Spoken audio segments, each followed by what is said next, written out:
La Bible, livre sacré pour des milliards, suspect pour d'autres. Est-elle une révélation pure de Dieu ou le fruit d'un long processus humain? Vérité absolue ou manipulation habile? Est-ce que la Bible est-elle encore fiable aujourd'hui? Mesdames et messieurs, bonjour, bonsoir, je suis Tonton Lumia, bienvenue sur CLB officiel.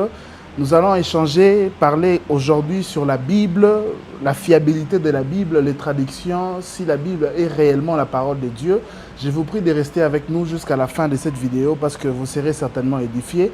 Si vous n'êtes pas encore abonné, abonnez-vous et activez la cloche de notification pour ne pas manquer nos prochaines éditions, nos prochaines émissions.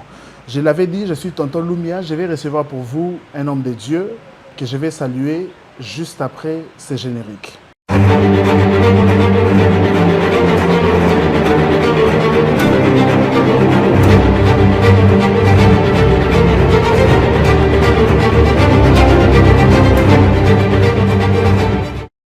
De retour sur ces plateaux, je vous l'avais dit, je vais recevoir pour vous un homme de Dieu à qui je vais dire bonjour pasteur.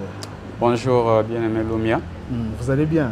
Très bien par la grâce. Est-ce que vous pouvez vous présenter pour que les gens qui vous suivent, vous connaissent, savent qui vous êtes et quel est votre appel? Merci beaucoup. Je me présente, je suis l'apôtre Guy Staline Alain Kassongo. Je joue aussi le rôle de pasteur.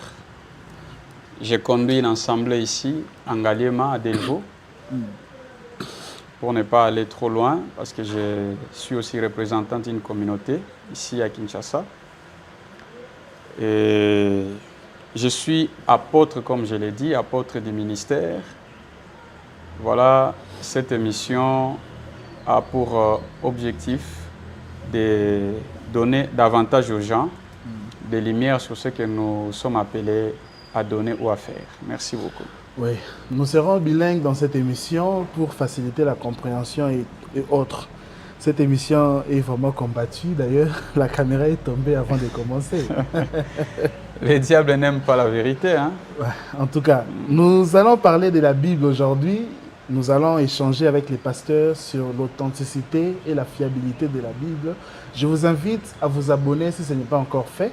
Si vous êtes nouveau sur cette chaîne, abonnez-vous, aimez la vidéo pour nous encourager et laissez un commentaire. Si vous avez des questions, des objections, laissez-les nous dans le commentaire de cette vidéo et nous ne manquerons pas à revenir pour vous répondre, vous éclairer et vous expliquer.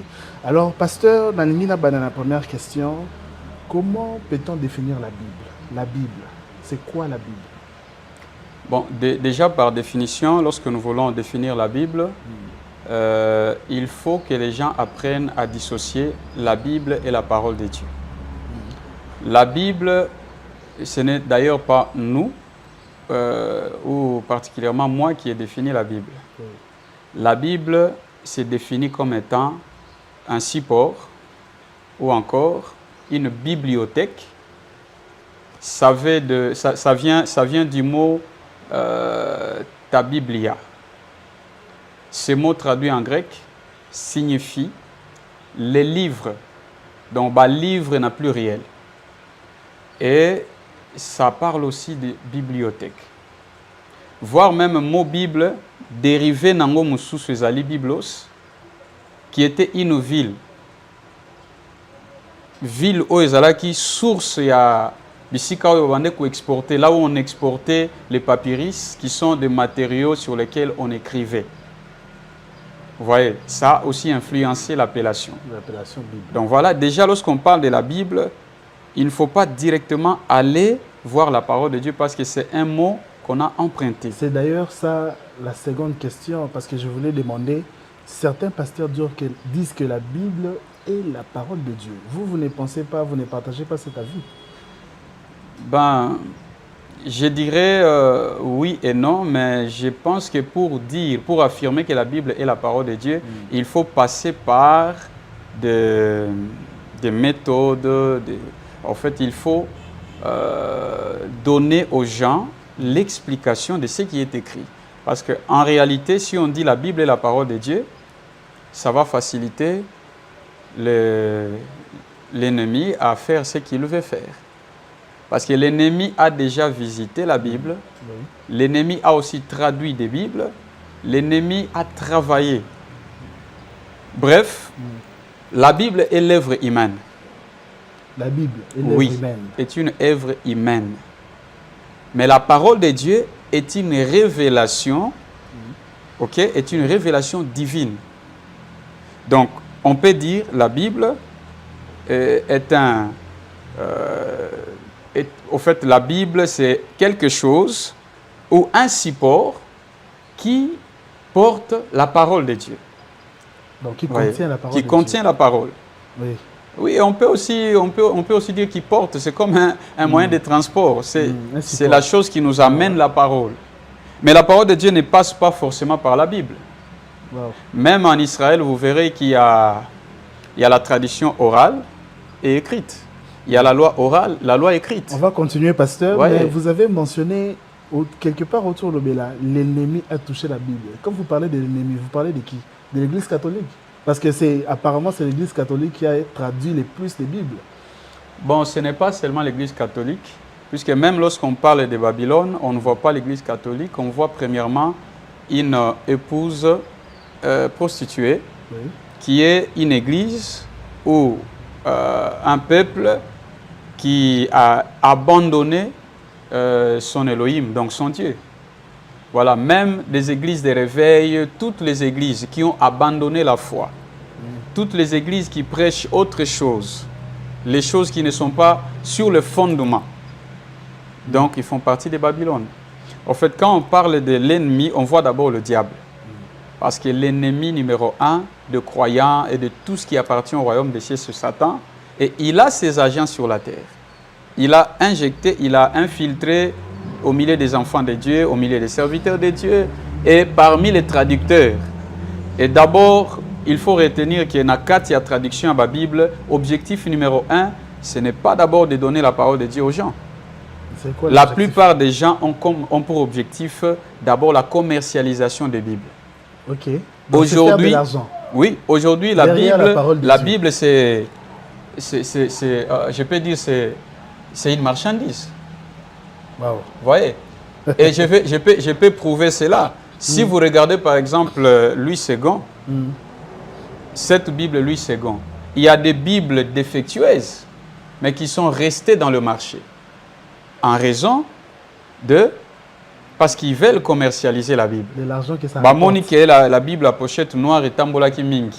Version on a déjà batubalinga kiango. Même s'ils ont trouvé qu'il y avait des choses, il y avait des reproches, il y avait des choses à corriger, ils ont laissé ça. Donc, parce que, premièrement, la plupart des gens qui traduisent des Bibles ne sont pas forcément des croyants. C'est vrai qu'il y a des maisons, il y a au fait des imprimeries de croyants, mais les païens aussi le font. Ok.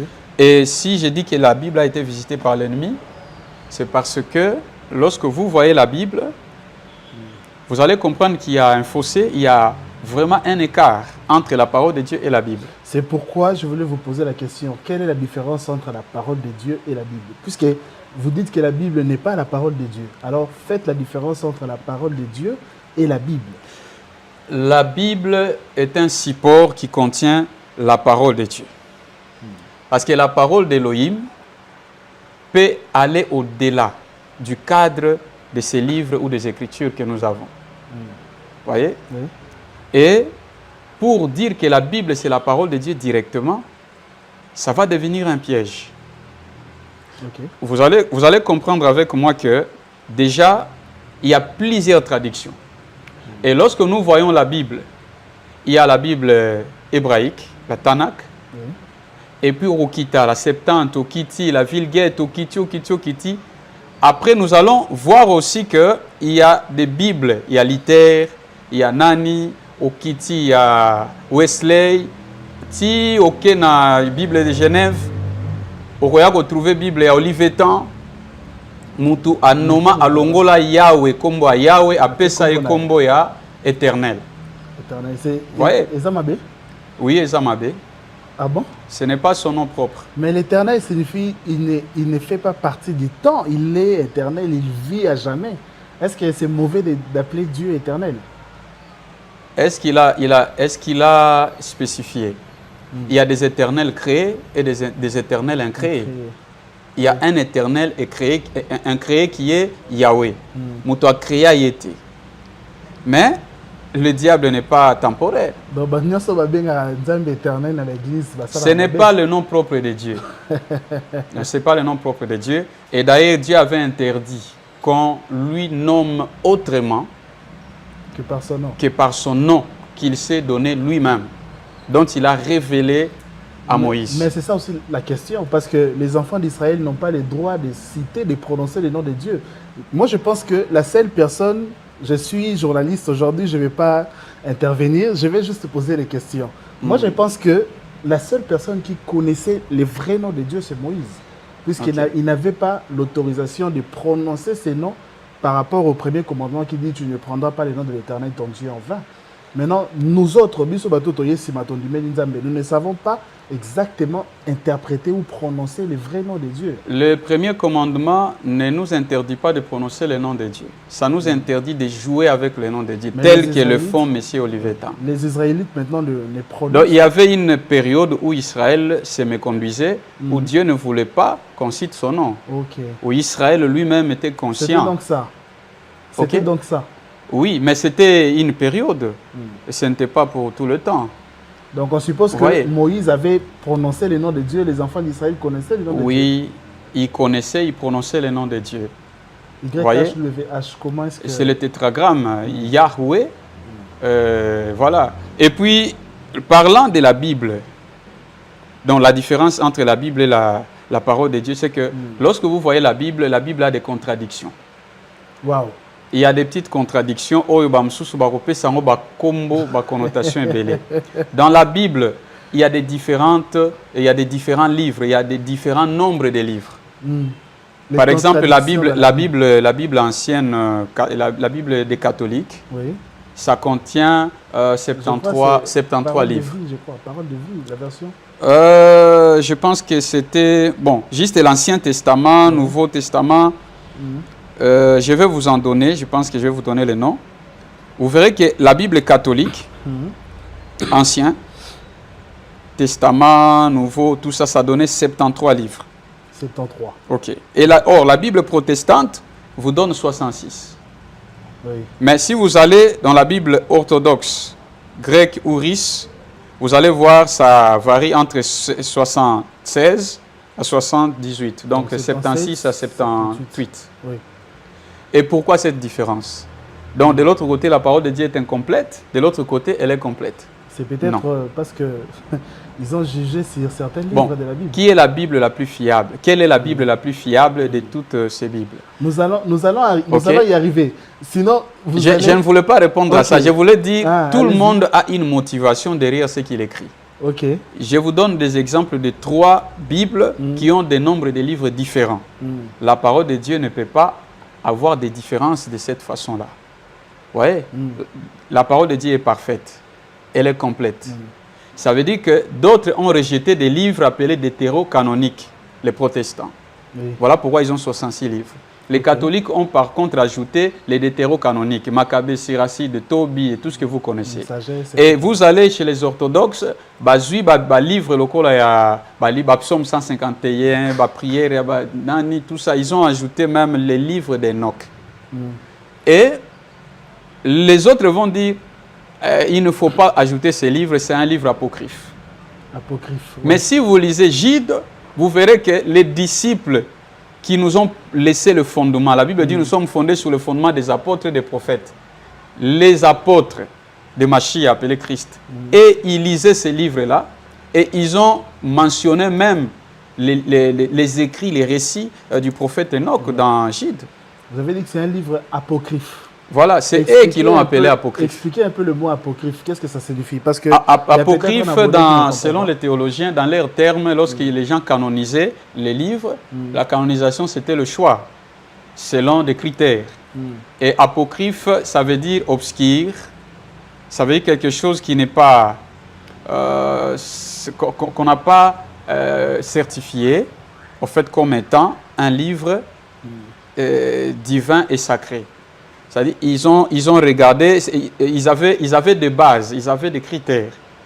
Balobi qui avait des difficultés à resituer, parfois géographiquement, livre Moussoussou, Bissika Action et Salemaki, ils avaient du mal, par exemple, parce qu'ils trouvaient que certains écrits étaient en contradiction, en contraste, tenant écrit Moussoussou Oyo, bango estima qui kezali fidèle, vous voyez. Or, en réalité, Sorotali, Enoch, que la Bible appelle légiste, Enoch, que Dieu ne voulait pas qu'il voie la corruption, il a été enlevé. Il laisse un livre, mais on appelle ces livres apocryphes. Nous allons y revenir, nous allons en parler. Les orthodoxes ont mis ça, les disciples ont mentionné ça dans Gide. Nous allons en parler, voilà, pasteur. Ayez vos apaisements, Torolo Belango, en tout cas. Je vous invite à vous abonner si ce n'est pas encore fait. Aimez la vidéo pour rendre la vidéo virale, parce que l'algorithme YouTube exige que certaines vidéos aient un j'aime et belé dans les commentaires pour que Yemoko a proposé qu'on a battu belé. Alors je pense que le contenu au bozo kabo c'est pelanango. Faites en sorte que misous peut bayoka. Alors partagez à quelques-uns la bandeko batunyo so aux ana posa bayoka ba vérité ou le pasteur Gistali nazo bimsa na plateau. Alors pasteur, nous allons évoluer avant d'arriver côté état de traduction et autres. Livre apocryphe je vais d'abord que vous puissiez éclairer l'opinion publique sur les testaments de la Bible. Pourquoi avoir l'Ancien et le Nouveau Testament? Pourquoi 2 testaments dans la Bible? Est-ce que Dieu s'est adressé à un peuple ancien, puis il vient s'adresser à un autre peuple, ou qu'est-ce qui s'est passé? Pourquoi avoir 2 testaments dans la Bible?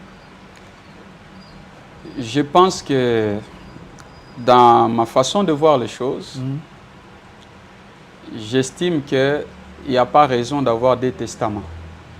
Pourquoi? Dans la Bible, Ancienne Alliance, dans l'Ancienne Alliance, il n'y a pas quelqu'un qui est mort pour nos péchés. Dans l'Ancienne Alliance, oui. Voilà. Vous comprenez? Oui. On prenait les animaux juste parce que dans le sang, il y a l'âme. On faisait comme s'il y avait juste... on prenait l'animal pour couvrir juste les fautes. Vous voyez? Mais ici, quand on parle de testament, il faut savoir pourquoi ils ont appelé ça testament. La parole de Dieu nous parle de l'ancienne alliance et l'alliance renouvelée. En réalité, et l'ancienne alliance et l'alliance renouvelée, ça n'a pas changé la parole de Dieu. La parole de Dieu n'a pas changé. Il y a seulement une parole qui reste en vigueur et une partie qui a été accomplie. Aucune des parties de la parole n'a été abolie. Okay. Si il doit y avoir une nouvelle chose, c'est que la première a été abolie. Donc nous avons une nouvelle alliance, mais nous n'avons pas un Nouveau Testament, un Ancien Testament. Même lorsqu'on parle des Nouveaux Testaments, on voit les épîtres, on vous dit il y a 4 évangiles. Dans beaucoup de cas, dans plusieurs cas, il y a un seul évangile. Si Ancien Testament, Nouveau Testament, bon, je pense que je vais vous fournir plus de détails sur ça. Je souhaite que ça fasse mention de... Parce que c'est un sujet très pointu, très sensible. Je vais vous en donner plus de détails. Donc, lorsque vous voyez les traducteurs, les gens qui nous ont amenés, par exemple, les théologiens, beaucoup de termes que vous voyez sont fabriqués de toutes pièces na bango moko. Par les traducteurs. Au moins, même lorsque nous faisons le cours de théologie, il y a beaucoup de termes autour de la parole de Dieu. Vous risquez même de termes autour de la parole de Dieu. Oui. Oxyméron, caler d'abord périscope nayo, ils vont t'amener dans des termes et des termes. Mais nous avons seulement une ancienne alliance et une alliance renouvelée. Mais toutes les alliances, ce sont des alliances qui sont assises sur la parole de Yahweh. Parce qu'en réalité, dans les épîtres, dans ce qu'on voit, c'était juste l'explication et l'interprétation de ce qui s'est fait dans l'ancienne alliance. Il y avait l'agneau qui était l'ombre et sa réalité arrive pour accomplir ce qui était l'ombre. Ce qui était déjà annoncé. Donc voilà, c'était comme de l'autre côté, c'était la prophétie, ici c'est l'accomplissement. De l'autre côté, c'était l'ombre, ici c'est la réalité. Voyez. Apparemment, c'est ce qui fragilise la Bible parce que la Bible a été manipulée par les mains d'hommes. Manipulée.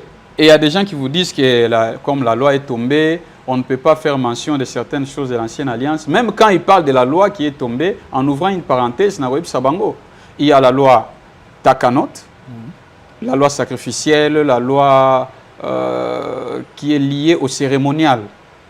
Ok. Mais de l'autre côté, il y a la loi Torah.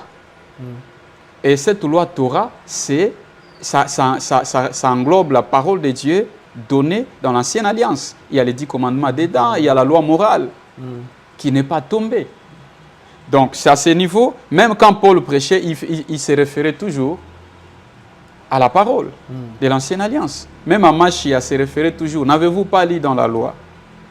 C'est pourquoi je voulais aussi poser la question à Machia. Nous allons en parler plus tard. Mais dites-nous d'abord un peu, la Bible a été écrite en quelle langue?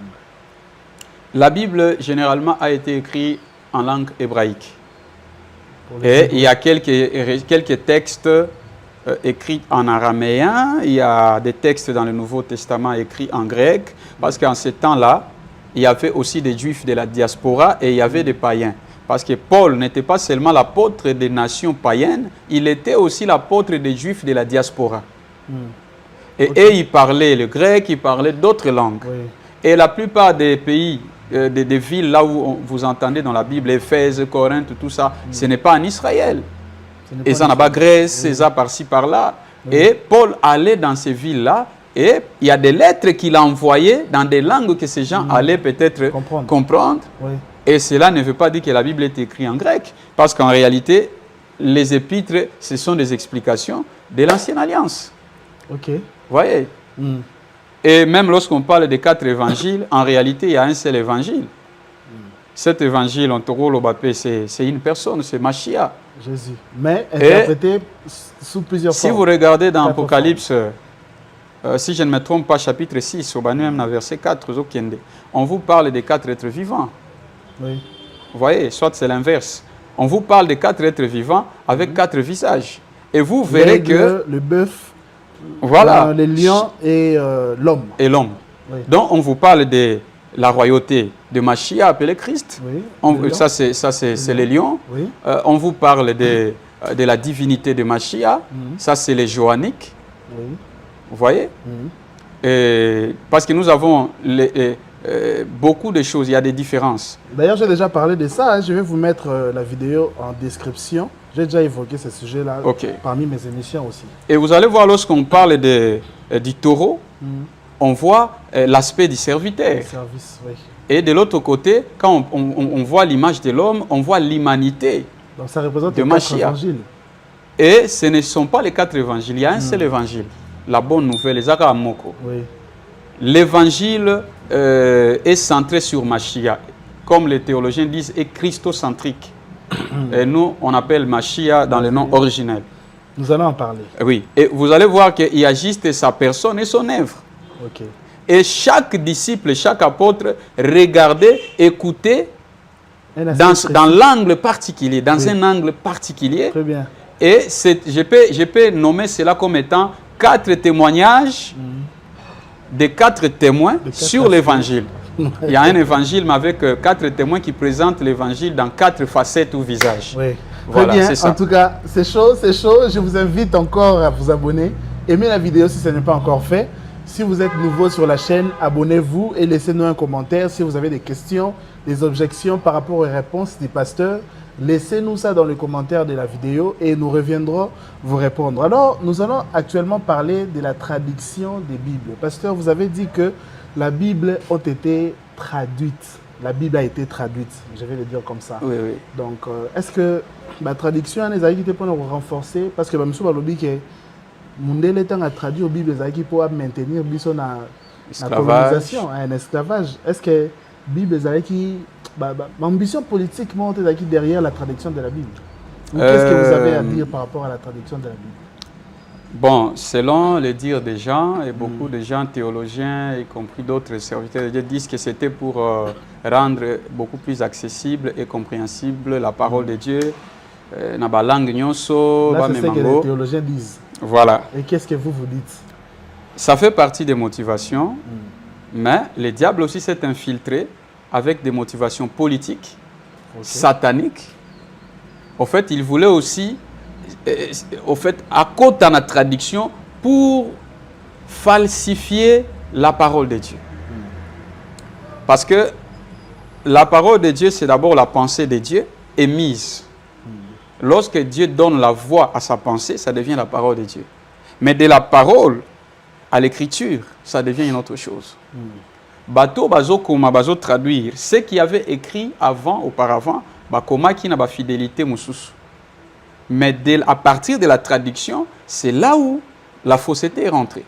C'est pour dire que la traduction, c'est la porte des falsifications, des faussetés, de tout ce que nous voyons aujourd'hui. Qui devait nous tenir responsables de la traduction?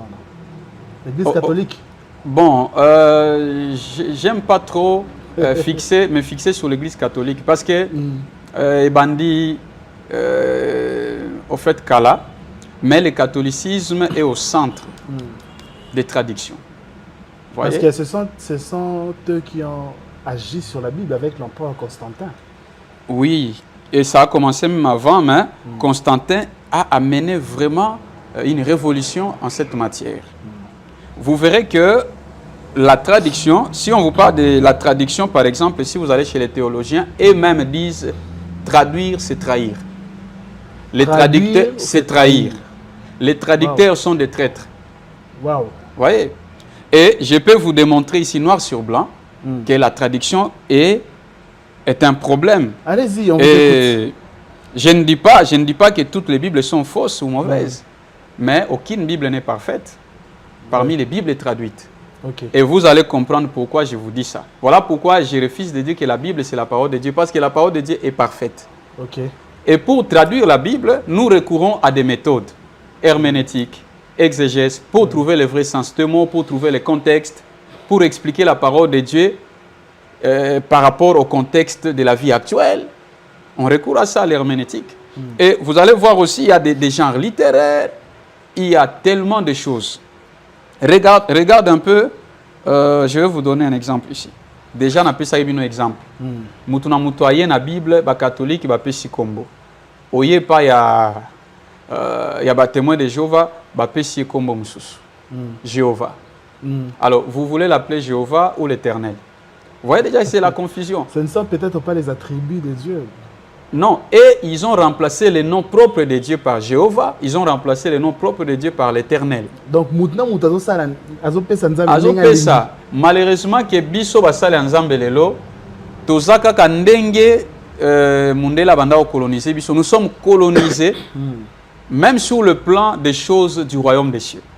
C'est-à-dire que nous avons sa droit et notre devoir, nous avons exploité droit na biso te ya ko critiquer, ya ko luka. Mais sachez qu'il y a des apôtres aujourd'hui qui ont la mission et la responsabilité de travailler pour garder le fondement, donc la doctrine, et pour même aller travailler pour la restauration, pour la réforme. Mais pasteur, on doit le dire, vous allez continuer, on doit le dire. Oui. Dans la traduction, ici Trinité Nakati, alors que dans les textes originaux, la Trinité n'existait pas. Peut-être pour renforcer la divinité de Jésus. Est-ce que bateau va t'avouer bandima, bakimbanguiste monsieur bandima yesote. Est-ce que va en raison peut-être? Bon, Bangope c'est compliqué. On parlera d'eux parce que et ils utilisent la Bible. Oui. Mais là où on parle du Saint-Esprit et ils disent c'est par exemple Simon Kimbangu. Oui. Or en réalité ils sont tombés dans le même piège. Et quand d'ailleurs en passant je flash seulement déjà balobi Saint-Esprit. Mais yo bengi Kimbangu Saint-Esprit. Oh, Kimbangu, c'est un homme avec la chair et le sang. Mais dans le mot Saint-Esprit, il y a que la sainteté et l'esprit, quelque chose d'immatériel. Donc, ça exclut Kimbangu dedans déjà. Soyez quand même intelligent et sage. Donc, je vous donne le prologue du traducteur. Nous avons ici. beaucoup de respect pour vous, chers Kimbanguistes, mais il y a des vérités qu'il faut tenir ça. Non, il faut qu'on se dise des vérités. Continuez, pasteur. Kimbangu n'était pas kimbanguiste. Oui. Tout comme Yahshua Mashiach, que les nations appellent Jésus-Christ, n'était pas chrétien. Jésus? Je l'appelle Yahshua, qu'on appelle Jésus, ou appelé Jésus. Yahshua, Jésus. Oui, moi je l'appelle Yahshua. Pourquoi Yahshua et non Jésus? Les gens m'entendent aussi parler, Jésus. Mais Ali n'a pas raison, n'a pas circonstance. Mais lorsque je suis dans un travail ou dans la prière, je prie, j'aime l'appeler par son nom originel. Vous voyez, peut-être Naroki Ndoté à Mutumoko, et il ne comprend rien du tout. J'ai ma façon de fonctionner, mais je vais conseiller aux gens d'aller fouiller. Vous allez voir même le pasteur qui vous prêche ici, Soko Ebisi a schématisé les transcription, a schématisé les combo, il y a Messie de la Bible originale, Tito Koma, na appellation à Jésus-Christ. Il ne saura pas t'expliquer comment ça a été fait. Traduit en grec, Jesus est devenu... Jesus, pourquoi, vous voyez, et puis Tio Koma, na Jésus. Mais il ne saura pas t'expliquer. C'est ça maintenant la question. Pourquoi est-ce que Jésus, ce n'est pas le nom propre de... Ce n'est pas le nom propre du Messie. Ah bon? Le nom du Messie, c'est le nom de Yahweh. Parce que le Messie en hébreu s'appelle Yahshua, d'autres appellent Yehoshua. Ça signifie, au fait, étymologiquement parlant, le mot contient deux parties. Il y a Yahweh et Shua. Yahweh, salut. Yahweh, mon salut. C'est ce qui donne Yahshua. Le Dieu et la mission. Oui, donc il y a le nom propre et l'attribut. Voilà. Et la mission. Oui. Et tant que vous voyez Jésus, l'essence est totalement perdue. Ok. Vous voyez? Et je vais vous montrer, je vais vous prouver pourquoi j'aime l'appeler dans le nom originel. On ne fait pas mention. La Bible, chaque Bible que vous tenez là, au début, on vous dit ceci. Cette Bible a été traduite, ok? Ancien Testament, par exemple ici, intégrant des livres deutérocanoniques et Nouveau Testament, traduit de l'hébreu et du grec en français courant. Et dans l'autre version, on dit que cette Bible a été traduite selon les textes originels hébreux. Donc, les noms qui sont dans la Bible hébraïque, ce sont les noms originels. Mais traduit. On ne traduit pas les noms. Malheureusement, on ne traduit pas les noms. Les noms est sacré. Les noms, c'est l'identité. Les noms portent la mission selon la tradition juive et même la réalité prophétique juive. Donc, Yeshua est différent de Jésus. Son nom, c'est sa mission. C'est différent. So, comme on dit une photo belle, Jésus, ils sont dans l'erreur. Na commencé monter papa. Combo ya Messie Ezali, Yahshua, ça dit Yahweh Shua, Yahweh salut. Vous voyez? Et puis d'autres appellent Yehoshua. D'autres vont même jusqu'à appeler Yeshua. OK? Mais quand vous parlez de Jésus, ça perd totalement le sens. Parce que même quand vous allez dans le tétragramme qui est dans ce nom-là, Yahweh, qui compose Yahshua, donc Yahweh Shua, vous verrez que chaque consonne, chaque lettre, a une signification. Mais dans l'alphabet nabiso français, A et A, aucune signification, aucune valeur ajoutée. Vous voyez? Alors, lorsqu'on te parle par exemple de A, Aleph, c'est le souffle. Vous voyez? Lorsqu'on te parle de B, en hébreu on appelle ça Beit, et c'est ce qui compose Bethel. C'est la maison. Et quand vous venez dans B, dans l'alphabet français, aucune valeur, aucune autre signification. Mais tant que vous avez B, on a quoi. Tant que vous avez capacité féminine, capacité par exemple à reproduction. On a baki seli Abraham comme l'être était consomme, mais on a baki sinde puissance, moko capacité, moko boy. C'est ça la différence. Donc Jésus, il a libanda ya mission, il y a révélation. Oui, le nom de Jésus sort de la mission. Wow. On entend les gens appeler, nous aussi on a appelé cela. C'est grave. Mais actuellement, moi je l'appelle Yahshua. J'appelle Jésus lorsque je suis dans l'évangélisation, je suis en face de tierces personnes. Il y a un abonné, son adlobia moté tam sos un abonné a sûrement que Jésus a malade à Bika, il a prié au nom de Jésus. Mais comment Jésus qui n'est pas le véritable nom du Seigneur, mais ils ont quand même un miracle. Bon, je ne sais pas quoi répondre à cela, mais je peux essayer de dire ceci. La Bible dit Dieu, par moment, ne tient pas compte du temps de l'ignorance. Surtout lorsque nous revenons à lui. Mais beaucoup plus, il y a des moments d'ignorance où Dieu nous accepte comme ça. Vous avez répété ignorance de les langages, hein? Parce que Paul dit même que je pense que c'est Paul ou Pierre, qui dit, lorsque j'étais enfant, je parlais comme un enfant. Oui. En fait, Dieu comprend le langage des bébés spirituels, des ministres bébés et des croyants bébés. Parce que nous avons des bébés spirituels dans deux dimensions. Il y a des ministres bébés qui sont même incapables de comprendre leur mission, de savoir pourquoi ils sont ministres, c'est quoi le rôle des 5 ministères. Oui, dans ces cas, parce que je me rends compte que vous avez traité notre pasteur de bébés spirituels. Moi, je n'ai traité personne. Jésus sont des bébés spirituels. Non, j'ai dit ceci. Dieu comprend le langage des bébés spirituels. Wow. En fait, puisque le langage dépend de la maturité. Au fur et à mesure que la maturation avance, l'homme change de langage. Vous comprenez certaines choses. Je comprends que le nom de Jésus sort de la mission. Moi, je suis apôtre, je ne suis pas venu blaguer. Je vais éclairer un peu. Je suis venu vous dire la vérité. L'apôtre, c'est que je suis venu pour la réforme apostolique. Donc, nous devons rétablir le nom de Dieu. Nous devons restituer à Dieu ce qui lui appartient et le sacré doit lui être restitué. Vous allez voir pourquoi vous appelez Jésus. Ok. Suivez ici. Si vous avez la Bible, allez chercher la Bible de Jérusalem. La Bible de Jérusalem, je crois que je vais vous montrer même la pochette. Peut-être le bien-aimé va afficher cette pochette-là pour que vous le sachiez. Et lorsque cette Bible a été écrite, si vous allez là où vous allez trouver Ecclésiaste, avant juste Ecclésiaste, il y a un endroit, il y a un texte introductif où le traducteur s'est justifié. Suivez ce qui est écrit là. Le prologue du traducteur. Donc, qu'est-ce que le prologue? Ça sert à expliquer son approche. Donc, le traducteur nous explique son approche de la traduction, les choix stylistiques. Il explique sa fidélité au texte original et les difficultés rencontrées.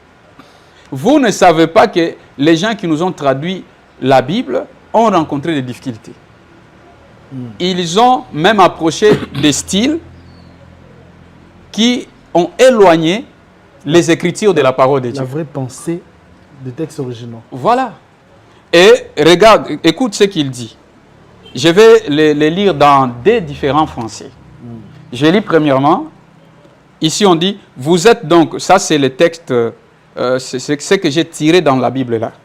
Il dit, vous êtes donc invités à en faire la lecture avec une bienveillante attention et à vous montrer indulgents là où, en dépit de nos efforts d'interprétation, nous pourrions sembler avoir échoué à rendre quelques expressions, c'est qu'en effet, il n'y a pas d'équivalence entre des choses exprimées originellement en hébreu et leur traduction dans une autre langue. Et il ajoute, bien plus si l'on considère la loi elle-même, c'est-à-dire le Pentateuque, donc les 5 premiers livres de la Bible, on appelle la loi, mais en hébreu, dans la Tanakh, on appelle la Torah. Okay. Donc, si l'on considère la Torah, donc la loi, les 5 premiers livres, les prophètes, donc les livres prophétiques, et les autres livres, donc aux yeux poétiques, et tout ce que les traducteurs, les théologiens ont nommé là, alors, leur traduction diffère considérablement de ce qu'exprime le texte originel. Je ne sais pas si vous avez suivi ces français. Suivez dans l'autre français. Un style simple et pédagogique. On dit, merci de lire ce texte. J'ai essayé de traduire ça comme ça pour faciliter. Merci de lire ce texte avec patience et compréhension. Même si nous avons fait de notre mieux pour bien traduire, il se peut que certaines phrases ne sont pas parfaites. C'est parce que je ne peux pas toujours trouver, c'est parce qu'on ne peut pas toujours trouver des bons mots pour dire en français ce qui a été écrit en hébreu. Et c'est encore plus difficile quand il s'agit de textes importants comme la loi, le prophète et d'autres livres religieux, car ils peuvent perdre une partie de leur sens en état traduit. Wow. Ça, c'est l'auteur qui prévient. C'est l'auteur. Est-ce que vous lisez ça? Vous prenez juste de Bible aveuglément, vous lisez. Wow. Et vous ne savez pas qu'il y a des textes qui ont totalement perdu le sens. quelle que soit l'herméneutique, quelle que soit l'exégèse que vous faites, déjà tant mutozo tanga ba ebisio que non sol est allé se couvrir les pieds, autant qu'il y a la Bible wana, tu te perds. Mais quand tu lis notre Bible qui te dit il est allé se soulager, ah, donc, mais les théologiens vont vous dire non, c'est l'euphémisme. Donc c'est tout simplement pour atténuer un peu les chocs et parfois la pudeur. Et tout ça. Vous voyez? Alors c'est pour dire que si la Bible est la parole de Dieu, en revenant sur ça, pourquoi on peut recourir aux traductions, à l'interprétation, à l'herméneutique, à l'exégèse, au contexte, etc. Et pourquoi tu vois zonga na kati ya genre littéraire belé pour traduire la Bible? Et qu'est-ce que nous recherchons en faisant tout ça? Nous faisons quoi? C'est pour trouver la parole de Dieu. Parce que lorsque vous avez un texte que vous ne comprenez pas, vous n'avez pas la parole de Dieu. Ok. Amashi appelé Christ prêchait à la foule par des paraboles. Mais lorsqu'il s'agissait des disciples, il les expliquait. Des paraboles, oui. Et si vous n'avez pas l'Esprit de Dieu, vous n'avez pas l'illumination, donc la parole de Dieu reste de parabole pour vous. Est-ce que la traduction n'a pas pour objectif de rendre accessible la parole de Dieu à tout le monde? Comme vous l'avez dit, puisque les gens recherchent la parole de Dieu, peut-être pour faciliter la recherche et la conquête de la parole de Dieu, traduire ce que la Bible. La parole de Dieu, la traduction des Bibles n'ont pas rendu la parole de Dieu accessible. Ça n'a fait que rendre les Écritures accessibles à tout le monde. Les Écritures. Si le rôle était celui de rendre la parole de Dieu accessible, donc tout le monde allait connaître la parole de Dieu avec toute facilité et directement en lisant littéralement. Mais si nous faisons recours au Saint-Esprit, à l'illumination, parce qu'ici il faut faire la différence entre l'inspiration, la révélation et l'illumination. Ok. Donc tout ce qui est écrit s'appelle la révélation, l'inspiration. Oui. Donc c'est le moyen par lequel Dieu se révèle, il veut se faire connaître, nous amener à connaître sa volonté, ce qu'il veut, ce qu'il ne veut pas, sa nature, sa puissance, etc. Oui. Et Dieu nous les révèle aussi par la parole, par les Écritures. Oui. Mais pour comprendre l'essence, donc il faut l'illumination. Et l'illumination est l'œuvre du Saint-Esprit. C'est une forme d'interprétation. Donc c'est la lumière que le Saint-Esprit jette sur nous lorsque nous lisons les Écritures. Or, quelles que soient les Bibles traduites que vous avez, si vous n'avez pas l'illumination, vous n'avez pas la lumière de l'Esprit, donc vous n'avez pas la parole de Dieu. Donc, c'est seulement l'Esprit qui donne l'illumination.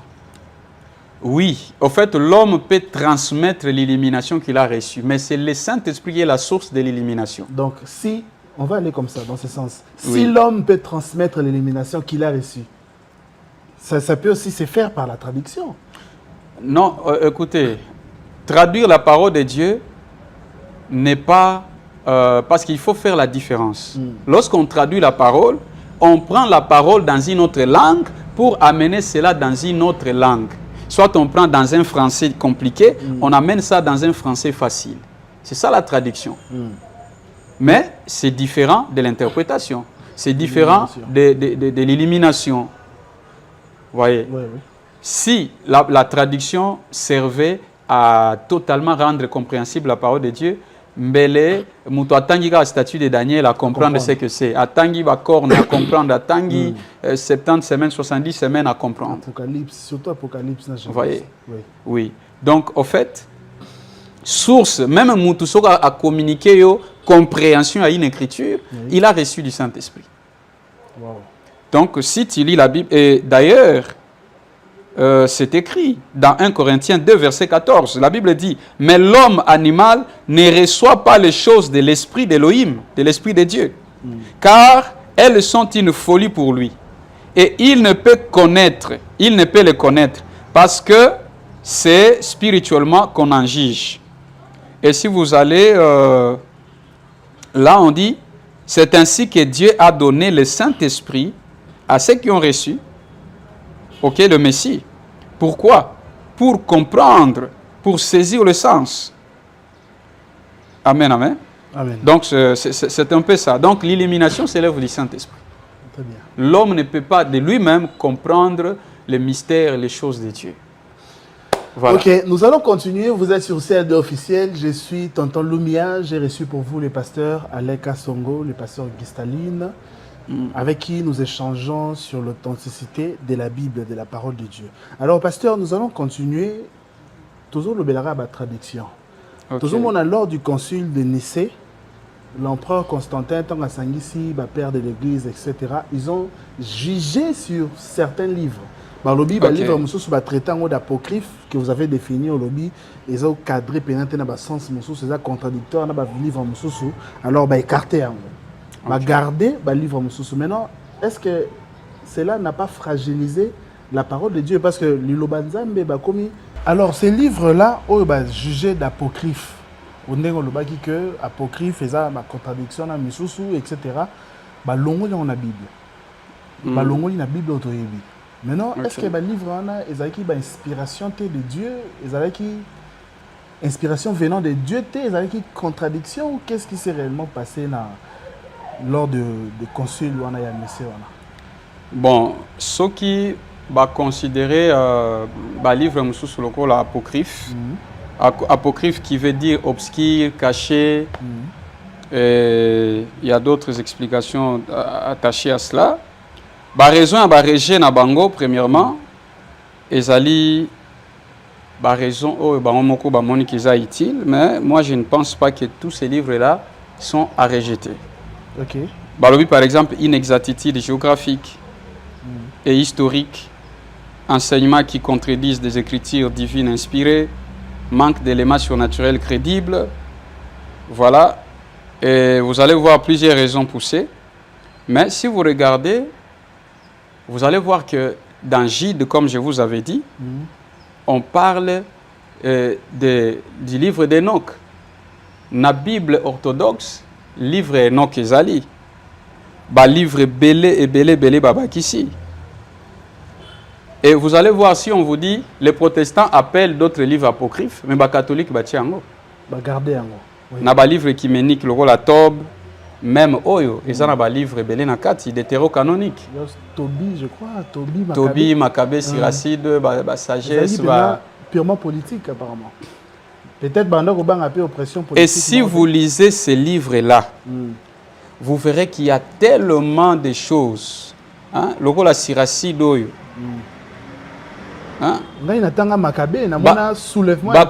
Qu'il n'y a pas d'autre Dieu que toi, Seigneur.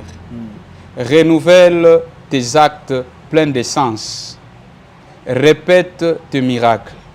Agis. Fais l'honneur à ta main droite.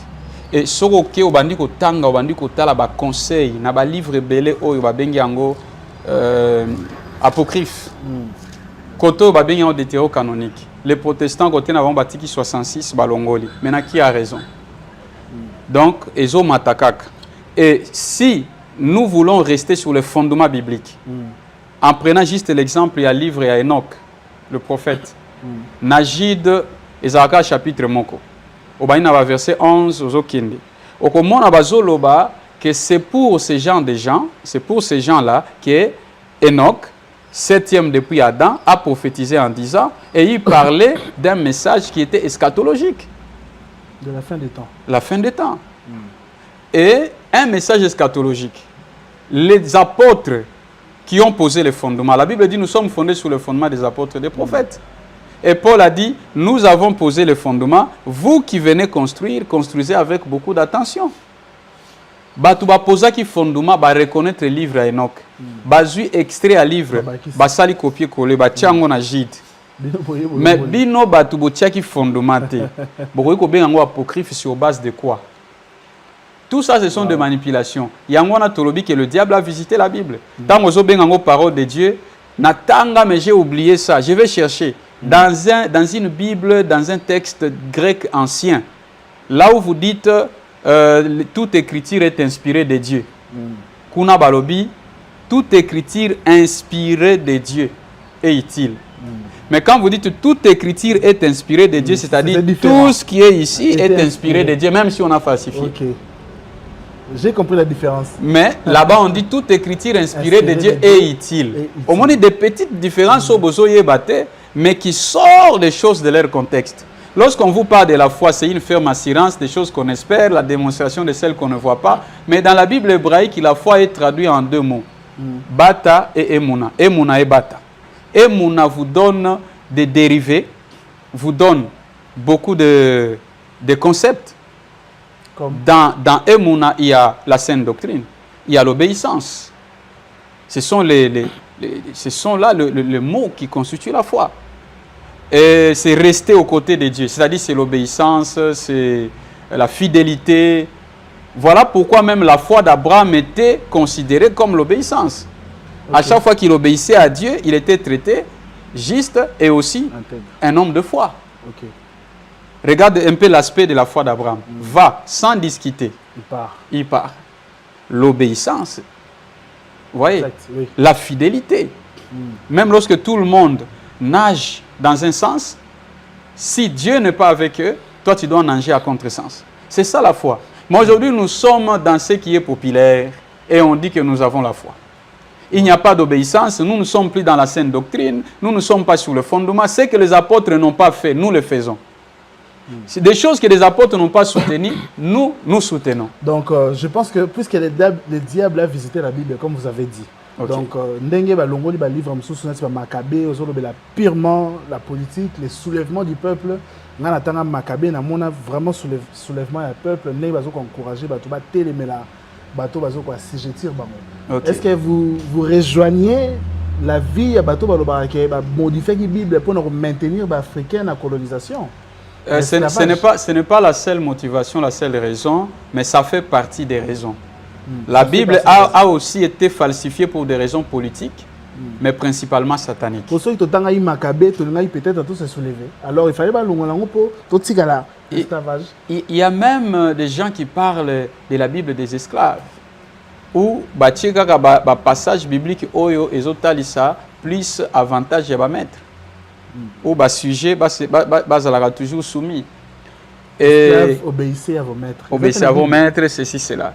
En réalité, lorsqu'on lit la Bible vient briser les limites. Wow. Il n'y a ni juif, ni grec, ni quoi que ce soit. Exactement. Alors, Bible n'est toujours tanga écriture oyo bakoiko déformé ango. Okoku ta place balobaka par exemple Alléluia, Amen moko, okuti batie ba Amen ebele. Okuti batie ki Saint moko, koto batie Saint misal. Juste, ce sont des exemples que je donne. Oui. Je n'ai pas dit que c'est ça. En fait, dans la Bible, il y a des choses qu'on a ajoutées, il y a des choses qui ont été diminuées. Vous voyez? Et lorsqu'on traduit, vous allez voir même qu'on amène les gens à un niveau où Batubazo s'éloigner de la vérité sans le savoir à cause des Bibles. Et Batubazo comprend que les Bibles sont devenues des instruments de manipulation, si bien que ce ne sont pas toutes les Bibles. Les témoins de Jéhovah vont écrire les Bibles na ba penchant na bango selon ba approche doctrinale na bango. Ba orthodoxe ba recommencer selon ba approche na bango.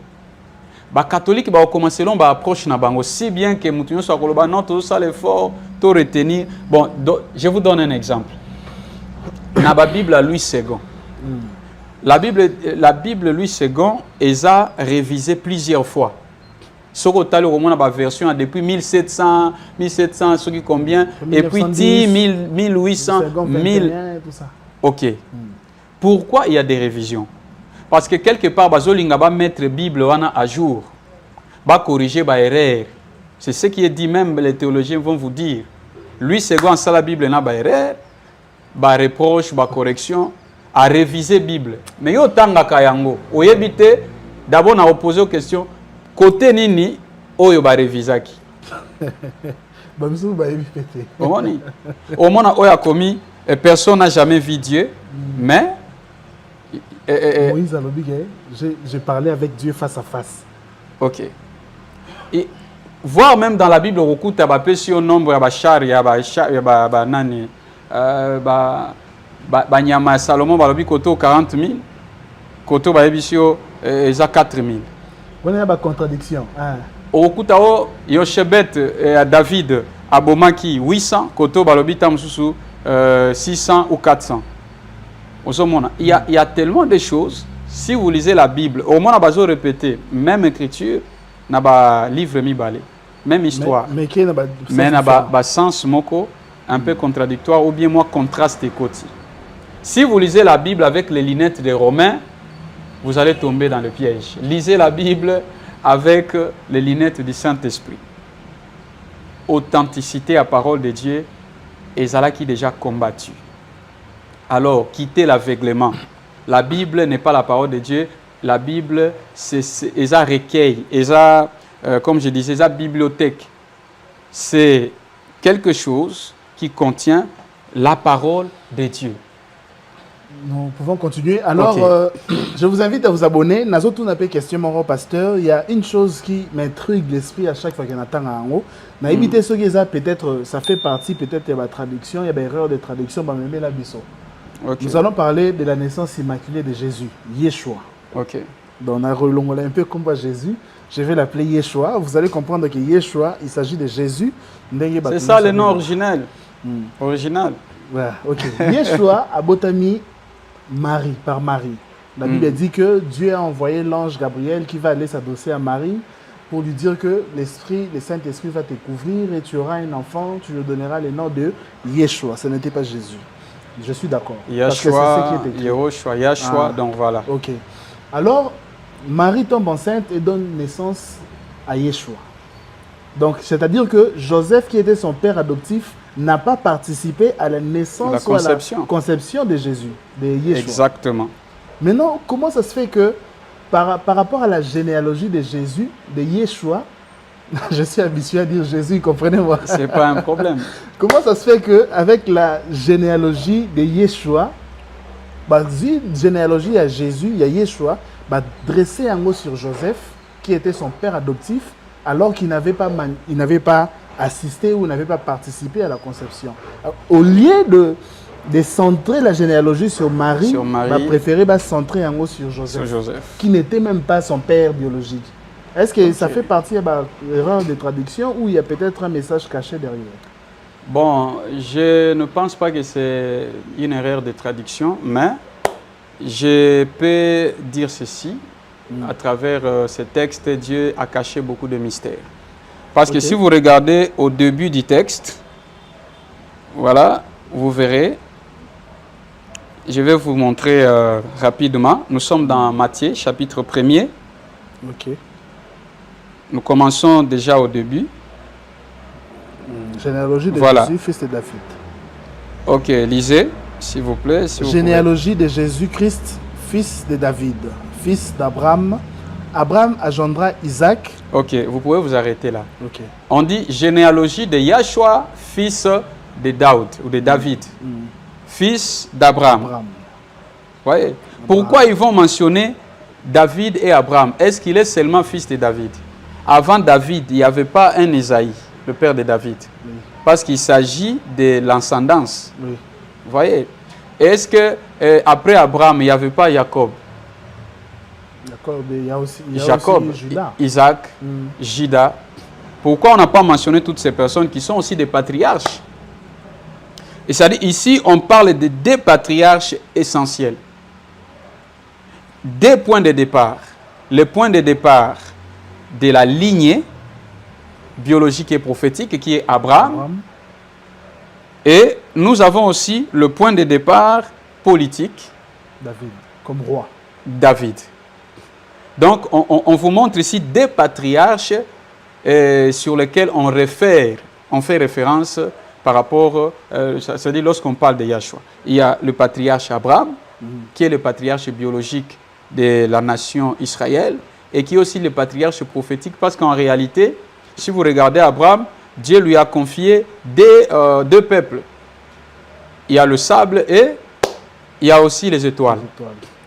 Parmi les étoiles, nous voyons le croyant, les gens qui vont adhérer dans cet itinéraire d'Israël, dans cette lignée par la foi, dans la dimension spirituelle.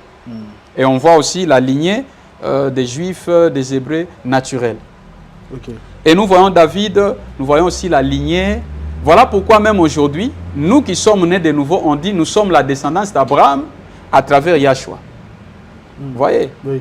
Et si nous regardons Abraham jusqu'à Yahshua, nous allons voir la lignée. C'est la lignée de Juda. Oui. Juda. Il y a Jacob, Juda. Et à partir de Juda, vous allez voir que Joseph est un fils de Juda. Donc, Il est de la tribu de Juda. Donc voilà. Et vous allez voir que Joseph, d'abord au-delà de cette dimension-là prophétique, Asa est aligné à Juda, et Amashia est un descendant de la tribu de Juda. Par Joseph. Oui, il est né à Bethléem. On l'appelle le lion de la tribu de Juda. De Yehuda. Oui. Il est né à Bethléem de Juda, une ville de mais c'est Juda. ça maintenant la question. On l'appelait Alors que Bethléemite. Joseph n'a pas participé à la conception. Oui, là je parle dans ce sens-là, mais je n'ai pas fini. Et vous allez voir que dans cet aspect-là, il y a la dimension spirituelle et la dimension naturelle. Même sur la lignée de David. David aussi vient de la tribu de Juda. Tu ne peux pas être roi en Israël sans être descendant de David. Parce que Dieu a établi le trône de David dans deux dimensions. Le trône temporaire, où David va mourir, Salomon va mourir, mais il y a aussi une dimension éternelle du trône où tout celui qui sera roi, même Amashia, appelé Christ, doit s'identifier comme étant fils de David, parce que le trône, c'est celui de David. Ok. Vous voyez, dans les choses d'Élohim, il y a toujours des dimensions. Il y a un Jérusalem terrestre, il y a un Jérusalem céleste, il y a le trône de David dans sa dimension naturelle et la dimension prophétique. C'est Dieu qui a préféré qu'on établisse la généalogie de Jésus par Joseph. Par Joseph, parce qu'il s'agit de Juda. Et puis, c'était aussi pour ne pas amener la confusion, parce que les gens allaient attribuer sa naissance à une lignée biologique, parce que Marie l'a enfanté biologiquement. Oui. Or, la lignée de Juda, c'est la lignée d'Abraham qui vient nous donner le Messie. Parce qu'en réalité, le Messie ne doit pas venir d'une autre tribu, parce que le salut vient des Juifs, et lui, il doit être Juif, et Juif signifie descendant de Juda. Lorsqu'on parle des Hébreux, on parle des Israélites, on voit les fils de Jacob. Mais lorsqu'on parle des Juifs, on fait mention aux fils de Juda. Okay. Le salut vient des Juifs. Le sauveur est le lion de la tribu de Juda. Et quand on voit les lions, on voit la royauté. Wow. Et voilà, comme Joseph était de Juda, et surtout qu'on devait fuir la naissance biologique que Marie a donnée, on devait l'amener dans ce sens-là. Ok, vous êtes sur CLB officiel, je vous invite à vous abonner. Restez avec nous jusqu'à la fin de cette vidéo. Si vous n'avez pas encore aimé la vidéo, allez-y aimer la vidéo. Est-ce que je peux encore troubler? Allez-y, continuez. Marie vient de la tribu de Lévi. Lévi, c'est le serviteur. Le serviteur, oui. Or, Amashia est venu comme étant un serviteur aussi. Non. Au fait, c'est un roi qui sert. Donc, c'est comme si c'est rattaché à sa mission, en quelque sorte. Donc, même la généalogie représente ou explique la mission de Dieu. Celui que les Juifs attendent, ce n'est pas un serviteur. C'est un roi. C'est un roi. Oui. C'est un sauveur. Oui. C'est un Machia. Donc, Machia. Donc vous allez voir que même Soki Batié, il nous montrait seulement que lui n'est pas un roi qui vient pour nous dominer dans un sens de leadership par position. C'est un roi mais qui vient nous servir. Voilà, il nous montrait juste des exemples. Il est Dieu, en même temps il compatit, il agit, il comprend aussi l'homme parce qu'il adopte une partie de l'humanité. Mais si vous regardez dans sa nature divine, il est sur le trône, il est le roi, il n'a jamais été serviteur. Wow. Voilà, c'est l'originalité de Yahshua. En lisant la généalogie de Jésus, la naissance, sa mère, son père, je comprends même la mission de Jésus. Waouh. Ok. J'ai vraiment été éclairé dans cette émission. Merci beaucoup. Nous allons continuer. Je vous invite à vous abonner. Je l'avais déjà dit. Aimez la vidéo si ce n'est pas encore fait. Si vous avez des questions, écrivez-les nous dans les commentaires de la vidéo et nous ne manquerons pas à revenir pour vous expliquer, vous éclairer. Alors, pasteur, tant que Lobela, sur les traductions et autres, vous avez dit que la Bible a été manipulée, falsifiée. Oui. Maintenant, vous croyez à Jésus, Yeshua, qui a été présenté par la Bible que vous appelez, que vous dites qui a été falsifié. Vous comprenez cette Continue, nuance? je comprends. Oui. Maintenant, comment expliquez-vous Donc, que, bref, j'écris vous en croyez en un Yahshua Dieu pendant que je le connais par son nom, dans la par même le nom Bible? de Jésus. Oui. Dans la même Bible. Dans la même Bible, Oui, c'est ça, bien en sûr. fait, ma question. Je vais reformuler la question pour une meilleure compréhension. Je dis ceci. Ok. Vous avez dit que la Bible a été falsifiée, manipulée par les mains d'hommes et le diable a glissé. Donc, les la Bible pièges, est une etc. œuvre de Des l'homme, des hommes. Ok. Voilà. Et maintenant, alors que vous croyez en un Dieu qui a été présenté dans cette même Bible, Oui, je crois à la parole de Dieu. qu'est-ce qui vous rassure que les dieux qu'on vous a présentés dans la Bible est les vrais dieux, puisque la Bible a été manipulée? Au fait, je suis apôtre. Oui. J'ai des lunettes prophétiques me Ce ne permettant... sont pas ces lunettes que vous Voilà, avez portées. j'ai des lunettes prophétiques. Je sais voir dans la parole de Dieu ce qui est vrai et ce qui est faux. Et nous avons reçu l'onction pour décortiquer les Écritures. Et j'écris à un Jésus présenté dans la Bible falsifié. J'avais bien dit que toutes les Bibles ne sont pas forcément falsifiées, mais la majorité des Bibles sont falsifiées. Il n'y a pas une Bible parfaite, mais il y a des Bibles qui sont proches de la vérité. Comme Donc, Bible. j'ai aussi, bon, en fait, si vous voulez, je ne souhaite pas combattre certaines Bibles ici publiquement. Si vous voulez que nous puissions vous orienter sur les Bibles, appelez-nous après l'émission. Oui. Vous aurez mon numéro chez notre bien-aimé Christian Lumia et je vous indiquerai. Je peux vous dire même que lorsque nous lisons, nous préparons le message, un bon prédicateur doit avoir plusieurs versions. Et il doit savoir les versions qui sont plus proches de la vérité. Je peux vous donner un exemple. La Bible du Semeur, 2000. Quand vous lisez l'histoire de la piscine de Bethesda, on ne mentionne pas un ange qui agitait l'eau. Mais quand vous lisez Louis II, on vous dit un ange qui agitait l'eau et les gens se jetaient. Oui. Vous allez croire dans quelle version? C'est ça aussi le problème. Ouais. Mais il faut avoir la capacité de vous rapprocher de l'original. Alors ici, j'écris parce que premièrement, nous croyons à la personne du Messie. Ok. On peut se tromper sur les noms, mais on croit à la personne. Et au fur et à mesure, nous grandissons, la maturité nous pousse à connaître ce qui était faux et ce qui était vrai. Ok, la maturité. Voilà, au fur et à mesure que nous grandissons, dans l'élimination, dans la compréhension des Écritures, nous comprenons. Voilà pourquoi je dis même aux gens, la plus grande arme du diable, c'est l'ignorance. Ce qui permet aux faux prophètes, aux faux serviteurs d'être promis, ce qui promotionne les faux serviteurs, c'est votre ignorance. So bandimi, bakomi na connaissance, bakomi difficile à manipuler. Alors j'écris, en fait, moi, j'ai toute une histoire avec la Bible. Quand Dieu a commencé, lorsque Dieu a commencé à me parler de ces choses, j'étais toujours, je parlais de Jésus, tout c'était Jésus. Je ne savais même pas qu'il y avait un nom appelé Yahshua. Mais après avoir lu, j'ai fait des recherches et j'ai prié, Elohim m'a beaucoup inspiré, beaucoup au fait, illuminé sur les Écritures. Oui.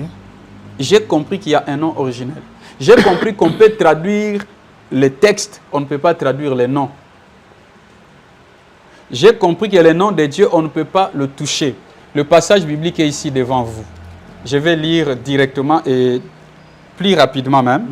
Je suis dans... laissez rapidement, je cherche ça rapidement. Exode chapitre 3. Ok. Exode 3, ça c'est la Bible expliquée. J'ai la même version aussi. Ok, si vous avez cette version, nous lisons. Oui. Ici, en tête, on dit Dieu révèle son nom. Donc, Elohim révèle son nom à Moïse. Et il s'agit du nom propre, pas des attributs. Alors, Moïse répondit. Dans quel verset? Nous Chapitre 3, verset? Nous sommes au verset 17. Ok. Chapitre 3, Exode chapitre 3, verset 17. Verset 17. Ok.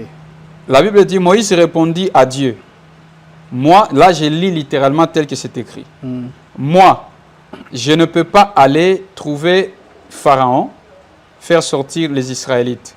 Bon, j'aimerais sauter. Le verset 13 dit, Donc on bon, revient vers 13. Hein? ok, vous pouvez lire. Hein. C'était le verset 11, là où j'étais. Lisez parce que les écritures sont trop petites. Exode chapitre 3, verset 11. Hein? Ok, lisez rapidement. Moïse répondit à Dieu. Voilà. Moi, je ne peux pas aller trouver les pharaons et faire sortir les Israélites d'Égypte. Je serai avec toi. Okay. Je serai avec toi, réprit Dieu. Et pour te prouver que c'est bien moi qui t'envoie, je te donne ces signes. Quand tu auras fait sortir les Israélites d'Égypte, tous ensemble, vous me rendrez un culte sur cette montagne-ci. Que je continue? Ok, continue. 13. Bien, dit Moïse. Je vais donc aller trouver les Israélites et leur dire, les dieux de vos ancêtres m'envoient vers vous.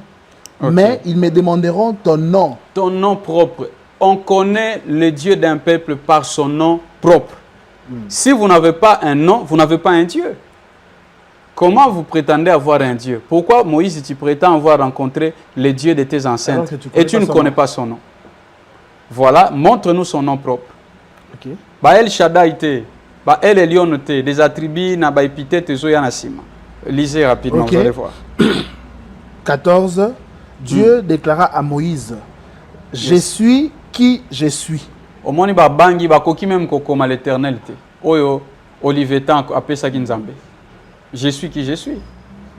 Parce que Yahweh, c'est une forme du verbe être en hébreu. Donc, je suis, je deviendrai. Olivetan n'aime pas si comme on a éternel. Comme éternel. Donc, il y a créé comme monument. Donc, il y a deux groupes. Je vais vous donner le nom de ces groupes-là. Et puis, Olivetan a tient la Bible, parce qu'il y a aussi la Bible d'Olivetan. Et c'est dans les années 1300 et quelques, si je ne me trompe pas, Né Olivetan a changé Kombo ya Yahweh par éternel.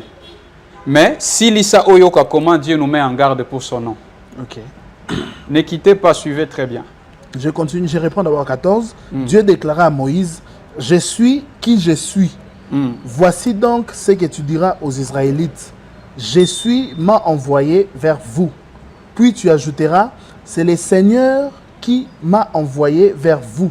Les dieux de vos ancêtres, les dieux d'Abraham, d'Isaac et de Jacob. Tel est mon nom pour toujours. Les noms par lesquels les hommes de tous les temps pourront m'invoquer. Voilà, c'est mon nom pour tout. Pour toujours. C'est quel nom? Je suis celui qui joue. Je suis celui qui suis. Qui suis. Ah. Le Seigneur. Mais quand on appelle le Seigneur, c'est Adonai. C'est le nom par lequel les Juifs l'appelaient pour refuser de l'appeler Yahweh. Mais ce n'était pas son nom propre. Donc, lorsqu'on parle du Seigneur, les hommes aussi, les hommes peuvent s'identifier aussi au Seigneur. Même si vous allez parler des seigneurs, tout ça, ce sont des manœuvres. Mais écoutez, quand il dit que mon nom, c'est le nom par lequel les hommes de tous les temps m'invoqueront. Et il dit, c'est mon nom pour toujours. C'était quel nom? C'était éternel? Non. C'était Jésus? Non. La lettre J. On a commencé à vouloir introduire ça aux environs des années 600. Mais c'est en 1000 et quelques, 1300, 1700. Donc au 17e siècle, des lettres J, basali usage nango comme consonne et côté pendant l'alphabet normalement. Donc, ok? Même tant où Yesu existait, la lettre J n'existait pas. Comment vous pouvez appeler le Messie par un nom qui est composé par la lettre J, pendant que lui-même, à cette époque, cette lettre n'existait pas?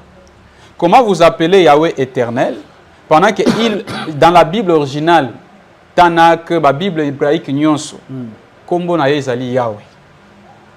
Ok? Oui. Okomona que même Bashuraki, la Bible Mususu, ba garder ba Kombo Nzambe, ba Moshe, ba Yahvé, Yahweh, tout ça. Et parce que c'est ça son nom propre. Et à l'obia, il faut changer comme on a été, et c'est le nom par lequel les hommes de tous les temps. On invoque le nom de Jésus. Mais le nom de Jésus, c'est le nom de Yahweh. Comme on l'avait dit là. Donc Jésus en hébreu, c'est Yahshua. comme d'autres appellent Yehoshua. Donc c'est Yahweh Shua, Yahweh salut. Il y a juste le nom de Yahweh et la mission et la tribu qu'on a ajoutée. Donc c'est pour ça que certains chantres congolais, chantres chrétiens, bah, comment déjà Goyimba Yeshua. Voilà, ils ont compris. Yeshua, Ils ont compris. Parce que la Bible originale, ce n'est pas cette Bible. La Bible originale, même un pasteur à l'Obinangaï, non papa, celui qui ne confesse pas le nom de Jésus était un antéchrist. C'était le nom de Jésus. Non, entre la Bible originale et la Bible traduite, quelle est la Bible qui est fiable? Quelle est la Bible qui nous met en risque? C'est la traduction. Et pourquoi pas Tobenga Nzambe na bakombo na la Bible originale? Pourquoi le président Félix Tshisekedi va changer la kombo na été même les Chinois, les Américains va benga na kombo na ye? Pourquoi le nom de ton père tu ne l'as pas changé? Ok? Oui. Même ngaso wa bengi président nangai kombo mususu. Non, pour changer d'identité, je vais me fâcher. Même dans la loi congolaise ici, les changements de fisc et à lettre et à consonne moko eza sous yote. On considère qu'un nom va inverser R et zongine bandérité qui na souka eza sous yote. Mais tout le monde a même dans voyage. Na agence au Zwambongo te na voyage au Kendete. Combo échanger eza yote. Diplôme kombo musu passeport kombo musu identité. Tango okende ba engagé na musala. Ba compliqué yo. Voyez? Mais est-ce que vous avez changé combo Yesu? To changer combo ya Nzambe oyo alobi Yemo azoloba tu ne prendras pas en vain les noms. Kende na una traduction ya malamu. Okomona ke il ne faut pas jouer avec les noms de Dieu. Il ne faut pas utiliser le nom de Dieu lorsque vous faites des histoires inutiles.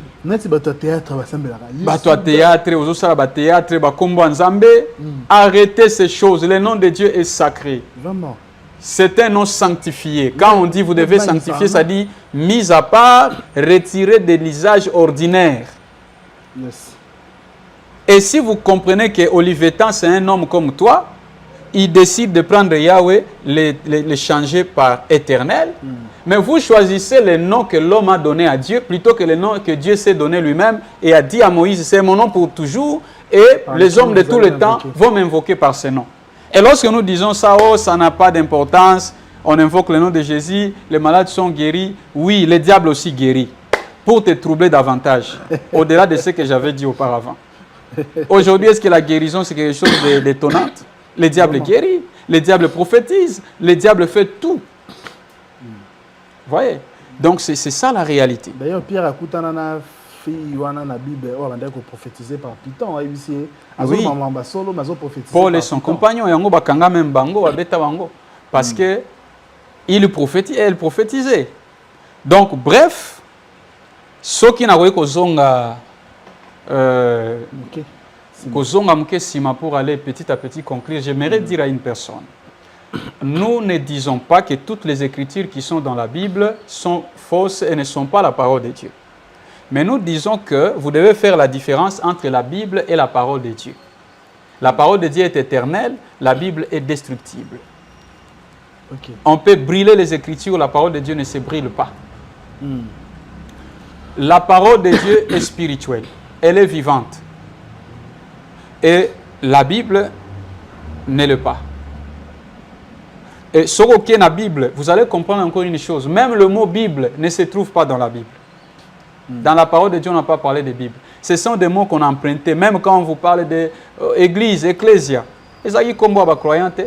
Ils ont se retirer, pas des grecs, qui ont décidé pour Namboka, tout ça. Et on emprunte des termes. Paul Alobaki, je cours comme un athlète. Et ça, Moutouazui terme moko, juste pour expliquer quelque chose. Mais en réalité, la Bible n'est pas la parole de Dieu, mais elle contient la parole de Dieu. Parce que si tu n'as pas compris ce qui est écrit ici, ça lui exégèse, herméneutique, contexte et malam bimité, tu n'as pas encore la parole de Dieu.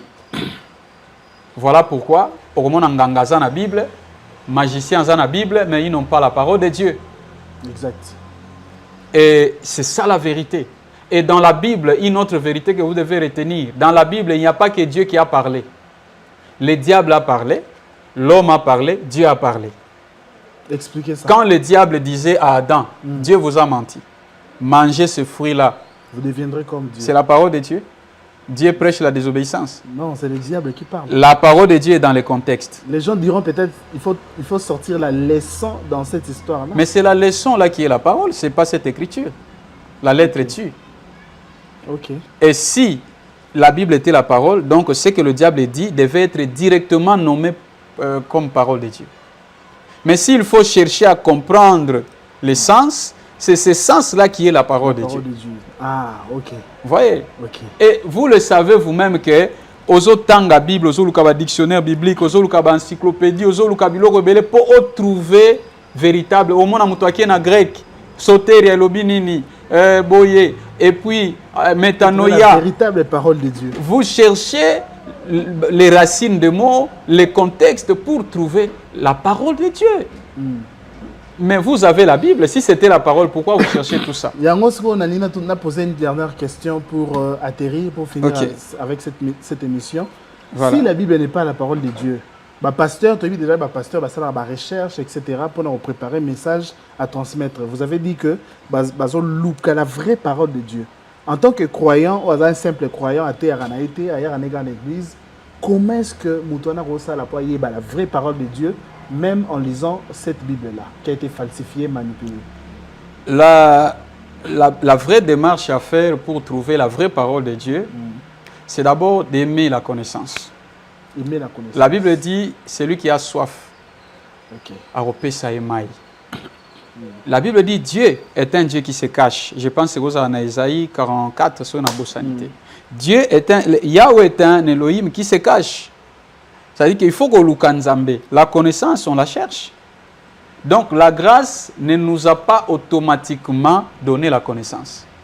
La grâce a disposé la connaissance pour tout le monde, mais c'est l'illumination qui nous donne la possession d'une portion de connaissances relative à nos recherches, à nos efforts. Parce que si tu n'étudies pas, si tu ne lis pas, la grâce ne viendra pas remplir ton cœur de la connaissance. Donc, il doit d'abord avoir la soif, aspirer. Et en plus de cela, il doit s'engager à la méditation tout en priant. Et le Saint-Esprit va l'éliminer. Et la deuxième démarche, c'est que nous devons comprendre que Dieu nous enseigne de deux manières, horizontalement et verticalement. Donc, lui-même et avec les hommes. Donc, par moment, Dieu va t'enseigner lui-même, il t'explique un passage biblique, tu lis, tu comprends, il t'ouvre les yeux. Et il y a des connaissances que Dieu ne vous donnera pas, il va vous amener à le connaître à travers quelqu'un qui a déjà compris cela et il vous transmet cette compréhension. C'est comme ça que Bisson n'a pas chaîne transmettre la compréhension genre. Voilà, il y a des gens qui vont mépriser, mais il y a des gens qui vont bénéficier des choses. Vraiment. C'est pourquoi je vous invite à vous abonner, à aimer cette vidéo, surtout à partager pour Oyo qui s'appelle Batomoso ce message Oyo qui. Tu as été édifié, tu as été enseigné. Permet aussi aux autres d'être enseignés et d'être édifiés comme toi. Partage la vidéo, aime la vidéo, commente si possible. Et si vous avez des questions, commentez.